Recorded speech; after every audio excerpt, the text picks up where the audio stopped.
I think it should not be working. Sorry about that. Haven't streamed in a while. Okay, first of all, I'm gonna look at normal standard addition with a constant volume. So if you haven't tried to use different volumes, I know some of you had issues, this is how you do it.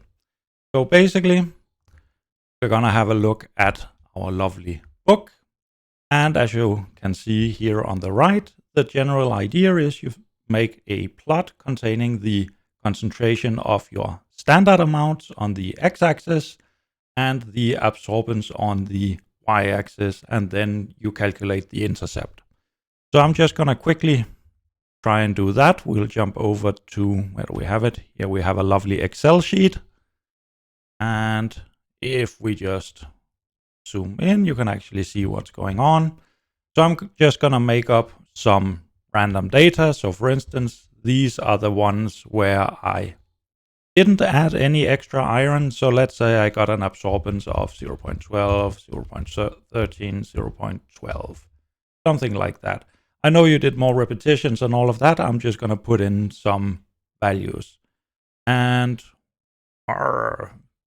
it might not fit totally well with theory because I'm making them up on the spot, but let's say this one comes out at 0.17, 0.17, 0.18, and let's say 0.24, 0.23, 0.24, and something like that. So that's sort of the data you collected in the lab, right? You collected absorbances with different amounts added. So if I wanted to make a plot of it, the easiest way to do it in Excel is I just copy and paste the concentrations I have here, and I basically take this set of samples and drop down here, and this set of samples and drop down here. And at this point, I could actually insert a simple scatter plot. Just going to go full screen with this so we can see what's going on. And I would get a plot. But as you may have noticed, these are not concentrations. These are the volumes that we have added of the iron standards, right? So we actually need to calculate the concentrations if we want to create the correct type of plot. So I'm going to insert another one and say this is my concentration. So how do we calculate our concentration of standard? So we are ignoring any iron that might be there from the serial. Well, we know the volume that we've added, in this case 0. We'll multiply it by our concentration of the iron standard, which was 40 micrograms per milliliter. And that amount we will divide with the volume we ended up with. You all diluted your samples to a total volume of 10 milliliters. And hopefully all of this goes right. I can do like that. And that seems to check out. I checked it beforehand. So what I really want on my x-axis is 0, 1, 2, 3, 0, 1, 2, 3, and so on. So now I could actually create the plot that we also see in the book. So now I have a lovely plot here. We can quickly compare. I want the concentrations. That's what I have now. I want my absorbances. That's what I have. In case some of you did the, what's it called? The absorbance where you subtract your average of your blanks. You just do that. That's perfectly fine to do that. But I now have my plot with all of my data points. I add a trend line. And of course, we would like to see both the equation. We might as well look at the r squared. If you want to create a graph where you can see the intercept with the x-axis, the part down here where it says forecast backward, you can just increase the value in that one until you get to a point where you can see the intercept. But we can actually see here that a rough estimate, we would have an intercept of about -2. I normally just calculate it. So if you look at the equation for the straight line, basically I want to figure out at what point is y is equal to 0. And in order to do that, I just take minus the b value. So 1193. That's the intercept with the y-axis. And I divide that with my slope, 0.0593. And I get an intercept of minus 2.01. So that basically means that the equivalent concentration I have here is is the absolute value of this. I can plot that in if I wanted to. I'm just going to add abs. So here I now have the, the X, what do they call it in the book? XF, I believe. I'll just check. Yeah, XF. So XF, that is the concentration of my iron, so the iron from my cereal in my sample. So now all I have to do is I say, okay, this is my concentration. So that would, in this case, be in micrograms per milliliter.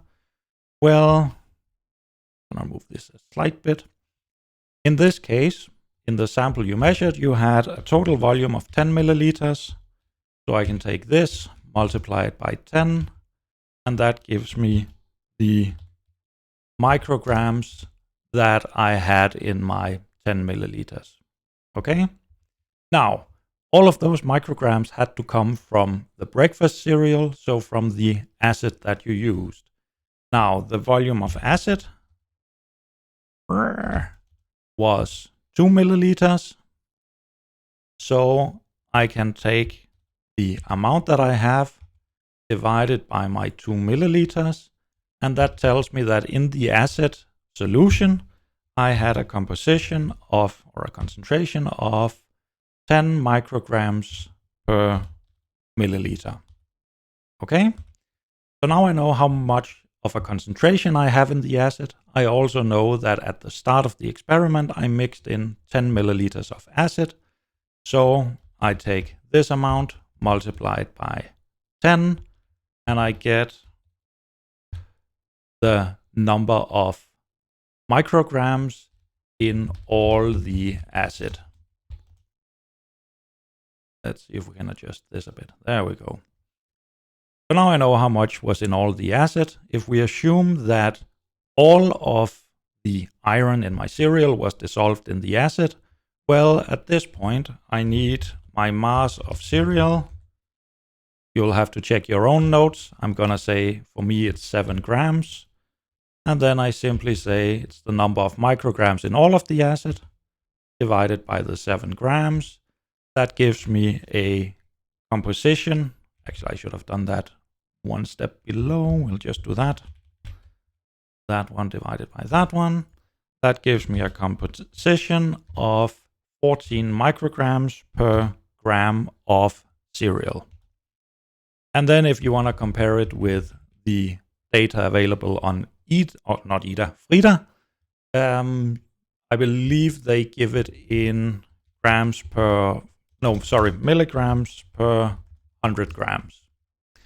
So if I want to be lazy and not think too much, I would normally say, okay, if that is how much I have in 1 gram, I have 100 times as much in 100 grams. So now I have that conversion done. And then I want to convert from micrograms to milligrams. So I take this one, divided by 1,000. That should give me milligrams per 100 grams. If I did that right. I think I did. And I just made up the numbers. So of course it's going to be way different than the true value. I know some of you have gotten quite bad results anyways. That's just life. We're trying to figure out why. But for now, basically just report whatever you find. Now, there were some of you who were not able to use this method, the one that they in the book call multiple solutions with constant volume. The idea is that in all of our solutions, we add the same amount of our unknown, and then we can do this graphical solution.